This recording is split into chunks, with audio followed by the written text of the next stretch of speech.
हमारा दुर्भाग्य था, देश का दुर्भाग्य था, है ना। ये किसी की, अच्छा इसमें किसी का दोष नहीं है, ना किसी पॉलिटिशियन का है, ना किसी अधिकारी का है, ना किसी कोच का है, ना किसी और का है। दिनेश के मामले में क्या था, इनका सैचुरेशन पॉइंट आ चुका था वहाँ पे, और वेट कम नहीं हो सकता था। अगर कोई वर्ल्ड क्लास न्यूट्रिशनिस्ट होता तो वो उसको शायद कंट्रोल कर सकता था उसी। नमस्कार, हरियाणा फाइल्स में आपका स्वागत है। मेरा नाम है सत सिंह और आज की हमारी विशेष चर्चा रहेगी विनेश फोगाट पर। दोस्तों, अभी अगर आप आज की अपडेट देखें तो विनेश फोगाट एक ऐसा रेसलर नाम है जिनको 132 देशों में इंटरनेट पर सबसे ज़्यादा खोजा गया है। विनेश फोगाट के बारे में, हर अपडेट के बारे में लोग जानना चाहते हैं और हम तो हैं हरियाणा वासी, हमारी तो वो बेटी है, हमारी यहाँ की पहलवान है, तो हम भी इस बारे में एक नई बात लेकर आज आए हैं। आज के मेरे गेस्ट हैं डॉक्टर आर.पी. गर्ग, जो कि इंटरनेशनल ओलंपिक कैटेगरी के रेफरी हैं और डायरेक्टर स्पोर्ट्स एमडीयू रोहतक हैं। तो डॉक्टर साहब से हम जानेंगे कि रेसलिंग के बारे में जितने भी टेक्निकल पॉइंट है उनके बारे में। बाकी चीज़ें तो हम पढ़ चुके हैं, जानकारी ले चुके हैं, लेकिन टेक्निकली विनेश फोगाट वाला केस कैसा था। डॉक्टर साहब, सबसे पहले तो आपका स्वागत है। धन्यवाद सच्ची। अच्छा डॉक्टर साहब, आपका तो जैसे प्रोफाइल है कि आप ओलंपिक कैटेगरी के रेफरी हैं, तो थोड़ा सा आपका बैकग्राउंड बता दीजिए कि आप तो मतलब रेसलर तो रह ही चुके हैं, फिर आप रेफरी में आपने कहाँ का इंडिया को रिप्रेजेंट कर चुके हैं as a referee? As a referee बहुत सारे कंट्रीज़ में मैंने रिप्रेजेंट किया है, जैसे Asian championship, world championship, Commonwealth games, Commonwealth championship और बहुत सारे इंटरनेशनल टूर्नामेंट्स मैंने किए हैं। और जब मैं ओलंपिक कैटेगरी रेफरी बना था तो ये थाईलैंड में था, पताया में। वहाँ पे 2013 में मेरे को फर्स्ट इंडियन था ओलंपिक कैटेगरी रेफरी जो मेरे को नॉमिनेट किया था यूनाइटेड वर्ल्ड रेसलिंग ने। और उसके बाद दुनिया का कोई ऐसा देश नहीं जिसमें मैंने इंडिया का रिप्रेजेंट ना किया हुआ एज ए रेफरी। बहुत सारे नाम हैं, याद तो मुझे भी नहीं कौन से, जैसे अमेरिका है, जापान है, जितने भी एडवांस कंट्री हैं, क्योंकि ऑब्वियसली जब आप इंटरनेशनल ओलंपिक कैटेगरी का रेफरी हैं तो आपका तो मेन काम ही ये है कि जो बाउट होंगी उनमें आपको as a referee role play करना है। तो डॉक्टर साहब, जो विनेश फोगाट वाला मामला है, सबको पता है कि अगस्त 6 को उनकी 3 बाउट होती हैं। उसके बाद उस समय उनका वेट बिल्कुल सही होता है, फिर रातों रात पता नहीं क्या होता है, अगले दिन खबर मिलती है कि Vinesh is disqualified by just only 100 gram overweight. हमें टेक्निकली समझाओ कि, क्योंकि लोग बहुत सारी बातें चल रही हैं, लेकिन हम technically from umpire point of view समझना चाहते हैं कि ये मामला है क्या। देखिए, यूनाइटेड वर्ल्ड रेसलिंग के जो नियम हैं, जिसको UWW बोलते हैं, वो बहुत क्लियर हैं और किसी छिपा के नहीं रखे हुए हैं। और every wrestlers, every coaches and every referees and every जितने भी हमारे दर्शक हैं वो सब जानते हैं रूल क्या है। तो रूल क्या होता है, जैसे हम पहले दिन वेइंग करते हैं। अच्छा, तो जैसे हम विनेश को ही ले लें। चलो, हम 6 तारीख को क्या हुआ होगा? हाँ, 6 तारीख को ये हुआ है, विनेश का वेट हमें अंडर 50 चाहिए। अंडर 50 वेट कैटेगरी में 50 केजी से अगर 5 ग्राम भी ऊपर है तो वो कम्पीट नहीं कर सकते। अच्छा, नियम के हिसाब से। और इन रेसलर्स को 30 मिनट्स का टाइम दिया जाता है। इन केस थोड़ा बहुत प्लस माइनस रहता है। हाँ, प्लस ना माइनस उस 30 मिनट्स में ये अपना किसी टाइम भी जो है ना, 1 बार, 2 बार, 3 बार, 4 बार, 10 बार तक भी कितनी बार आओ आप, जब तक आपका सेट नहीं हो। ठीक है।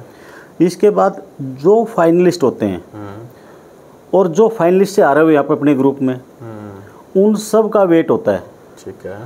जो फाइनलिस्ट से आते हैं उनका रेपिचेज होता है और जो फाइनलिस्ट हैं वो गोल्ड मेडल के लिए लड़ते हैं दोनों ग्रुप से। तो उनके लिए नेक्स्ट डे वेइंग होता है। तो अगस्त 6 को आप ये कहते हैं कि सुबह विनेश का वेट हुआ जी, और उसके बाद उसने 3 बाउट लड़ी जी, और उसके बाद वेट एकदम 2.5 किलो बढ़ गया बता रहे हैं, फिर उसने रात को कम किया, वो क्या हुआ? नहीं, ये देखिए मेन चीज़ क्या है, जब हम वेइंग करते हैं तो 10 से 15 दिन का शेड्यूल होता है पहले वेट सेट करने का बच्चे का। और एवरी रेसलर 2.5 से 3 किलो वजन तक अप रखते हैं ड्यूरिंग बाउट। वो क्या है, जब वेइंग करने जाते हैं तो खाली पेट होता है और रात को भी शायद कुछ खाया पिया नहीं होता, या एक्सरसाइज से कम कर लेते हैं, या सोना बात में हम कम कर लेते हैं, है ना। तो इस तरह का वेट सेट हम कर लेते हैं। लेकिन जैसे विनेश के मामले में क्या था, विनेश पहले 53 केजी में खेलती थी। तो 53 केजी में जो है ना उनका क्वालिफिकेशन नहीं हो पाया था ओलंपिक बाई वन वे और अदरवाइज, लेकिन 50 केजी में जो है ना उनका क्वालिफाई हो गया था।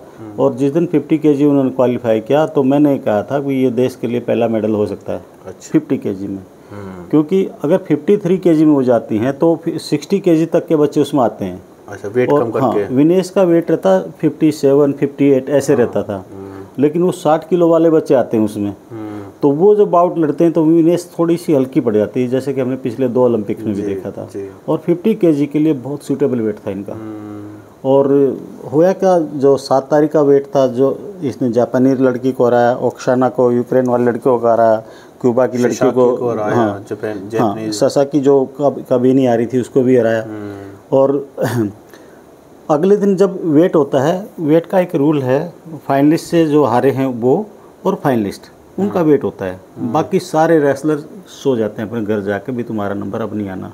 और उन बच्चों का वजन हो सकता है एक ही दिन में 5 किलो वजन भी बढ़ जाए, है ना। तो ड्यूरिंग बाउट क्या है, हमने बहुत एहतियात भी बरती हैं। विनेश ने भी, उनके साथ कोच थे, बहुत क्वालिफाइड कोच थे, बहुत अच्छे कोच थे, सारा स्टाफ पूरा हिंदुस्तान उनके साथ में था। तो उन्होंने जो लिक्विड फॉर्म में लिया है और जो थोड़ा बहुत सॉलिड भी लिया होगा, तो उसके कारण उनका वेट 2.7 केजी अप हो गया। अच्छा, वो लिक्विड फॉर्म, क्योंकि आपको 3 कुश्तियाँ लड़नी है और 3 कुश्तियाँ लड़ने के लिए आपको एनर्जी भी चाहिए। तो उस एनर्जी की रिकवरी बच्चे कर लेते हैं। 2 से 2.5-3 किलो तक हमारे जो रेसलिंग में हैं उसको कुछ नहीं मानते। वो अपनी एक्सरसाइज से, सोना बात करके, या कोई और कुछ भी जो है ना जिससे स्वेटिंग हो, है ना, ऐसा करके वेट घटा लेते हैं। जैसे कि अमन का भी 4 किलो वजन से ज़्यादा अप था पहले दिन, उन्होंने एक्सरसाइज करके घटा। लेकिन विनेश के मामले में क्या था, इनका सैचुरेशन पॉइंट आ चुका था वहाँ पे। अच्छा। और वेट कम नहीं हो सकता था। आखिरी सेकंड तक ट्राई किया गया है और 15 मिनट के अंदर ही वेट देना होता है, क्योंकि वो जो रेसलर हैं जो वेट देते हैं उनके लिए 15 मिनट में 6 रेसलर तो होते हैं, 6 ज़्यादा 6 एक वेट कैटेगरी में, तो उनके लिए 15 मिनट का टाइम होता है। तो उससे पहले क्या होता है, जैसे पूरी रात, जैसे इनकी बाउट लास्ट बाउट ख़त्म हुई, इन्होंने वेइंग किया, तो उसके बाद इन्होंने अपना वेट का प्रोसेस जो है ना वो चालू रखा, पूरे रात एक्सरसाइज की है, नींद तो कहाँ ही होगी, है ना। तो बाल भी काटे हैं, वो सुबह तक इनका वेट जो है ना लगभग 1 केजी तक ज़्यादा रहेगा। जो बाकी तो विनेश बताएगी कितना है, उनके कोचेज बताएंगे, लेकिन जो हमें पता लगा उसके, तो इन्होंने और मेहनत की है, तो वो एक सैचुरेशन पॉइंट ऐसा आ गया, वो 100 ग्राम से ऊपर कम हुआ ही नहीं हुआ। इसमें एक भूमिका हो सकती थी, अगर कोई वर्ल्ड क्लास न्यूट्रिशनिस्ट होता, हाँ, तो वो उसको शायद कंट्रोल कर सकता था उस सिचुएशन को। बात 100 ग्राम की हो सकता, मैनेज हो सकता था। नहीं, न्यूट्रिशनिस्ट बात 100 ग्राम की नहीं, 2 केजी एंड 600 ग्राम उन्होंने कम भी किया है, ऑलरेडी कम किया, हाँ, ऑलरेडी कम कर चुके वो। बात 100 ग्राम की होगी। 100 ग्राम में there are so many means and method. Hindustan में योगिक क्रियाएं भी होती हैं जिससे हम खा पी के कुछ हो जाए, जैसे लूज मोशन भी लगे सकते हैं या यूरिन भी आ सकता है। तो इस तरह की डाइट हम उसमें दे के जो है ना नेचुरल तरीके की डाइट, अगर कोई और देंगे तो वो डोपिंग में आ जाएगा। तो ये सिस्टम उनका बनता गया, तो एक सैचुरेशन पॉइंट आ गया, वो चाहे कितनी मेहनत कर लो उनके शरीर से 1 ग्राम वजन कम नहीं होना था जी। तो यही हुआ विनेश के साथ में। ये हमारा दुर्भाग्य था, देश का दुर्भाग्य था, है ना। ये किसी की, अच्छा, इसमें किसी का दोष नहीं है, ना किसी पॉलिटिशियन का है, ना किसी अधिकारी का है, ना किसी कोच का है, ना किसी और का है। डॉक्टर साहब, यहाँ तक बात समझ में आ गई। तो जैसा आपने बताया, तो ये कॉमन सा है कि ऐसा रेसलर के साथ वेट फ्लक्चुएट होता रहता है और वो डिस्क्वालीफाई होते रहते हैं, होते रहते हैं रूटीन में ही। मतलब ओलंपिक्स में हमारे is not first one. Olympic में बहुत सारे केसेज हुए जो वेट कैटेगरी जिनके नहीं आई, जिन्होंने वेट कम किया है और वो वेट से ज़्यादा ओवर वेट हुए हैं, इसी से ओलंपिक में 5-6 ऐसे। तो यहाँ एक पॉइंट आपने बड़ा अच्छा फ्लैग किया है कि न्यूट्रिशनिस्ट अगर साथ होता वर्ल्ड क्लास लेवल का, तो पॉसिबिलिटी थी, क्योंकि वो उस डाइट को भी पूरे दिन की जो after bout, before bout plan उसी हिसाब से करते हैं। बिफोर बाउट, आफ्टर बाउट, कौन सी चीज़ खाने से क्या चीज़ बढ़ जाती है, कोई ऐसी चीज़ खाई गई हो जो नहीं खानी थी, तो हालांकि रेसलर को पता है कि इन्होंने आज पहली बार तो वेट कम नहीं किया और 2.7 kg वेट था ज़्यादा, तो इतनी बड़ी चिंता भी नहीं थी। लेकिन चिंता ये थी कि उनका सैचुरेशन पॉइंट था ना वो बहुत, क्योंकि ऑलरेडी उनका वेट जो नेचुरल वेट वो 56-57 के करीब, 57 के आसपास के करीब रहता है। डॉक्टर साहब इतनी बात समझ में आती है, लेकिन जैसे ही ये सब कुछ होता है उसके बाद एक प्रोसीजर होता है कि लीगली आप चैलेंज कर सकते हो। लोगों के जो इमोशंस थे विनेश के सपोर्ट में वो इसलिए है क्योंकि उन्होंने वर्ल्ड नंबर 1 रेसलर को हराया है शिशाकी को, और उनको लगा कि सिर्फ 100 ग्राम से, और न्यूट्रिनिस्ट जैसे आपने बताया न्यूट्रिशन वाली बात, तो उसके बाद अपील जो करनी होती है उन्होंने court of arbitration of sports Paris के अंदर, सरकार की तरफ से कोई नहीं आया, उन्होंने ऐसा बता रहे कोई इंडिपेंडेंट वहीं पेरिस से ही उनसे अपील करवाई। अगर वो समय पर अपील नहीं होती तो शायद उनका केस एक्सेप्ट भी नहीं होता। अभी वो बार बार तारीख बदल रहे हैं, कभी 11 फिर 13 अब शायद 16 हो गई है। तो ये प्रोसीजर क्या होता है? देखिए मेन बात क्या होती है, जो rule is rule, not for Vinesh and not for Sasaki. आपने देखा होगा जैसे ससाकी की बाउट में लास्ट सेकंड में जो विनेश ने पॉइंट स्कोर किए थे उसने चैलेंज किया, स्कोर नहीं, वो कहती स्कोर नहीं है 2, तो वो रूल है आप चैलेंज कर सकते हो। वो जो चीफ ऑफ हमारा UWW का रेफरिंग बॉडी है उन्होंने उसको चेक किया और उन्होंने पाया भी विनेश के 2 पॉइंट हैं, तो 2 पॉइंट के साथ उनको आगे 1 पॉइंट और भी मिला क्योंकि वो उन्होंने चैलेंज लूज किया, तो विनेश के 2 पॉइंट की जगह 3 पॉइंट हो गए और 3-2 से वो कुश्ती जीती। ठीक है। तो इसमें क्या होता है, जैसे रेसलर को, कोचेज को, पूरे जो रेसलिंग समाज से लोग हैं उन सब को पता है अगर ओवर वेट है तो ओवर वेट है, वो डिस्क्वालीफाई हो जाएगा, उसको आगे नहीं मिलेगा। यहाँ तक बात समझ में। लेकिन उसके बाद क्या है, क्योंकि विनेश कुश्ती जीती है सारी नेचुरल जस्टिस के हिसाब से बता रहा हूँ, रूल के हिसाब से नहीं बता रहा। अच्छा, रूल के हिसाब से डिस्क्वालीफाई होगी ना, कुछ नहीं मिलेगा? नहीं, कुछ भी नहीं मिलेगा। UWW कुछ नहीं कर सकती इसमें, कोई जो है ना कोई ओलंपिक एसोसिएशन कुछ नहीं करती, भारत सरकार कुछ नहीं कर सकती उस मामले में।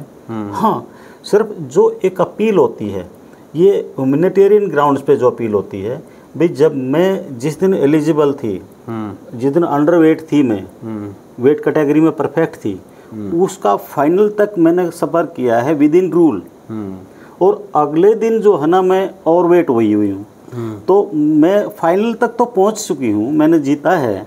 तो सबसे बड़ा पॉइंट यही है, जब जहाँ तक रूल अलाउ करता था और जहाँ तक उन्होंने पोजीशन ली है वो रिजल्ट मिलना चाहिए। रूल में बदलाव की जरूर बदलाव मांगता है अमेरिका। तो इसके साथ पूरे वर्ल्ड की भावनाएं जुड़ी हुई हैं, और मैं आपके दर्शकों से एक बात की अपील करता हूँ, इसमें राजनीति ना करें। खेल और खिलाड़ी का अपमान होता है, पक्ष विपक्ष की कोई बात नहीं है। विनेश ने भी यही कहा है, भी मेरे साथ कोई जो है ना किसी ने इंजस्टिस नहीं किया, जो कुछ हुआ है वो रूल की वजह से हुआ है या मेरी वजह से हुआ है या मेरी कोच की गलती हमारी है, हमने अपना वजन ठीक रखना चाहिए। बहुत बड़ी प्लेयर है, ओलंपिक मेडलिस्ट भी है, साइना नेहवाल बैडमिंटन की, उन्होंने कहा है कि भाई विनेश को अपनी गलती भी माननी चाहिए क्योंकि वो पहली बार ओलंपिक्स नहीं उन्होंने मानी है अपनी। विनेश ने ये कब कहा कि मैं गलती पर नहीं हूँ, उन्होंने ये कहा है ना तो देश गलती पे, ना कोई राजनीति गलती पे, ना कोई ऐसा मेरे को सपोर्ट नहीं मिला, मुझे भारत सरकार की तरफ से पूरा सपोर्ट मिला है ना, लेकिन राजनीति नहीं होनी चाहिए इसमें। अच्छा, इस पॉइंट पे राजनीति नहीं होनी चाहिए, बिल्कुल भी नहीं। ये अगर कोई राजनीति करता है ना तो उससे हमारी कुश्ती का भी नुकसान है, हमारे खेलों का भी नुकसान है, विनेश का भी नुकसान है, और भारतीय कुश्ती संघ का भी नुकसान है, या नुकसान ही नुकसान है, उसमें फ़ायदा कोई नहीं होने वाला। हम सिर्फ भगवान से दुआ करें अभी कोर्ट ऑफ आर्बिट्रेशन जो है हमारे पक्ष में ह्यूमैनिटेरियन ग्राउंड पे फैसला हमारे। जी डॉक्टर साहब, आखिरी सवाल, छोटा सा सवाल, ये जो वेट फ्लक्चुएट होता है रेसलर्स का, तो क्या हम आम आदमी है, हमारा भी वेट दिन में फ्लक्चुएट होता है? डेली मेरा 2 kg वजन तक रोज कम होता है। सुबह मॉर्निंग में उठता हूँ तो मेरा 70। अच्छा, ये जो कुछ बड़ा नेचुरल प्रोसेस है। 78 के आसपास होता है मेरा मॉर्निंग में, और जब मैं एक्सरसाइज करके आता हूँ तो मेरा 76 होता है। 2 किलो तो हमारा ही कम हो जाता है। अच्छा, एक नॉर्मल पर्सन का यू कैन, वो तो एथलीट है, आप अपने आप देख लेंगे, आप देख लें अपने। अगर सुबह शाम डेली नापो तो फ्लक्चुएशन मिलेगी। 2 kg की 1.5 to 2 kg जो है ना, आप मॉर्निंग में और आपको। एथलीट जो इतना कुछ करता है उसका तो फ्लक्चुएट नहीं, ज़्यादा भी हो उनका तो देखो जितना खाया उतना ही उनका वेट बढ़ जाएगा। तो ये बातचीत की हमने डॉक्टर आर.पी. गर्ग जी से, इंटरनेशनल ओलंपिक कैटेगरी के रेफरी हैं, डायरेक्टर स्पोर्ट्स एमडीओ हैं, और डॉक्टर साहब ने बहुत ही वैलिड सवाल और टेक्निकली हमें समझाया कि विनेश फोगाट के मामले में क्या हो। तो दोस्तों, आपको हमारा ये शो कैसा लगा आप कमेंट करके बताएं। इसके अलावा कोई और टेक्निकल पॉइंट आपके दिमाग में है, आपको पता है, वो भी आप हमें कमेंट करके बता सकते हैं। तो डॉक्टर साहब, समय देने के लिए बहुत बहुत सर जी, आपका बहुत बहुत धन्यवाद। आपने मुझे आपके स्टूडियो पर बुलाया और मेरी तरफ से आपके दर्शकों को बहुत बहुत शुभकामनाएं।